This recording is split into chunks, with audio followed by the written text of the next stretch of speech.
I normally, well, this is actually the first thing I bought from Cheaper Than Dirt. They have a reputation for being extremely overpriced. Ridiculously overpriced.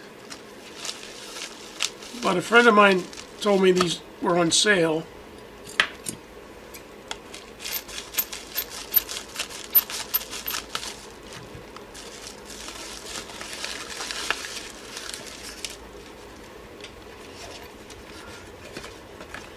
I'm going to throw that away. I won't display this on my wall. So I was prepared to pay $25. I'm not sure that $10 shipping was reasonable, but probably. Came to $37, almost $38. So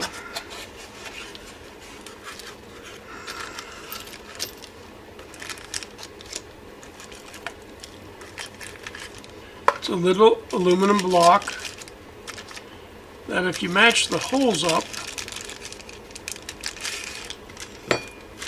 fit the trigger holes and the safety hole for an AR-15.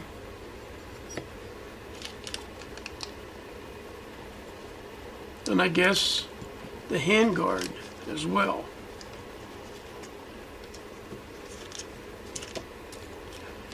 And these are the trigger pins.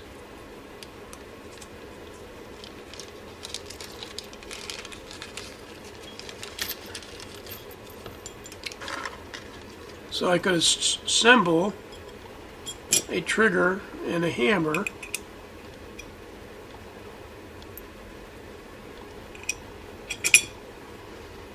and then see how it fires. Apparently this is a striker block.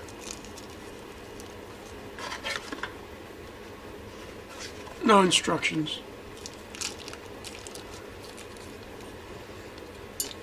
Normally on an AR you cannot or should not take the lower off the upper and fire, drop the hammer, pull the trigger.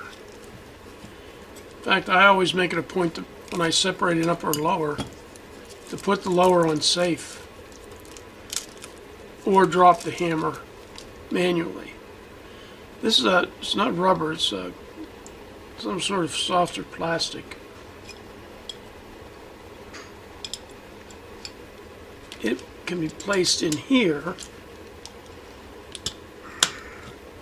secured with this thing. The other end's threaded. Boy, it's tight. And then I guess this handguard attaching block. The hand grip mounting block goes here. And believe it or not, these are metric screws. I can't believe that anything on an AR would be metric.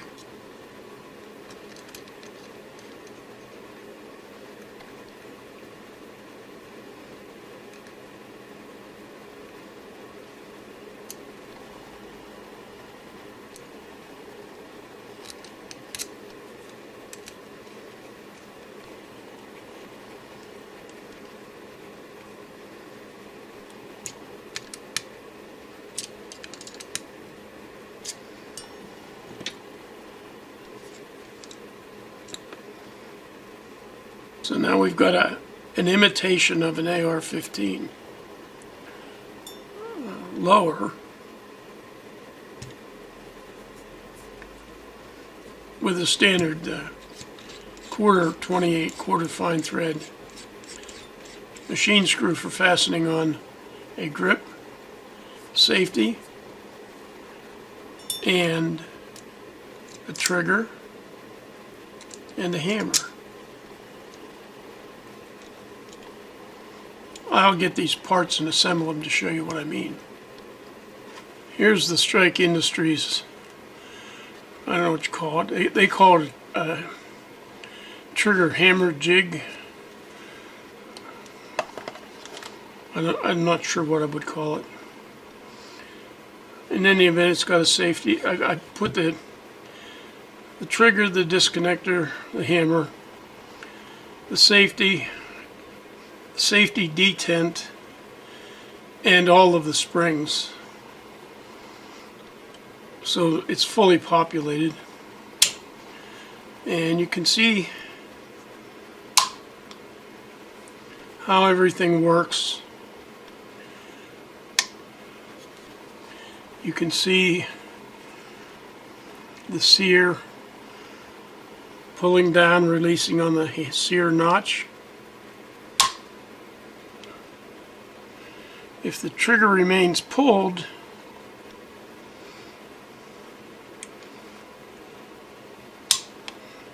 the disconnector catches it to prevent it from going fully automatic. And when you release your trigger finger, the disconnector comes back and the hammer goes up and engages on the sear once again.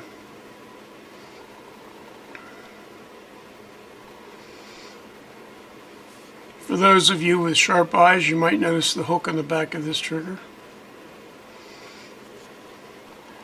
In any event, it does demonstrate very well how the trigger in the AR-15 works. How the hammer and the trigger and the disconnector interact.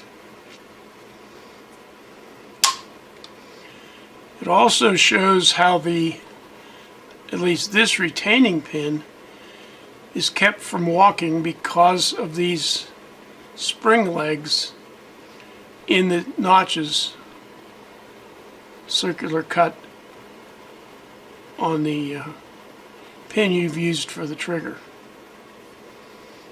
So it used to be popular to lighten a trigger pull by cutting one of these legs off. The center of the pin has a notch the whole way around, and one end has a notch the whole way around. This would be good for evaluating components, trigger components, hammers,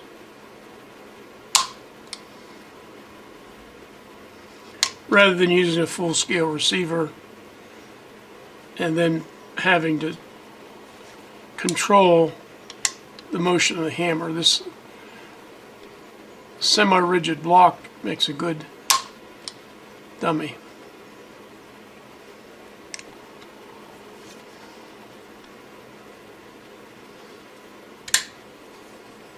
And also demonstrate the way the safety works.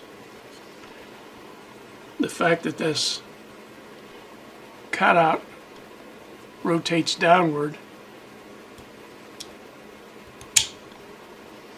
and allows the rear of the trigger mechanism to move upward.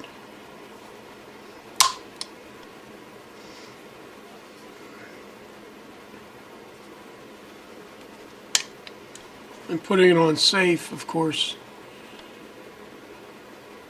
reveals that cut right there in the safety.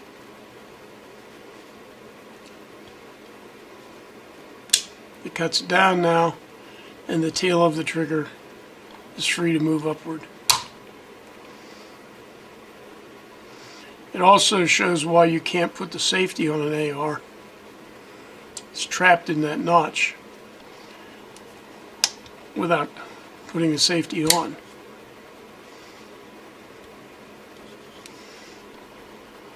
So it's not for everybody, but I do have a shop and people come in and ask me about these things from time to time.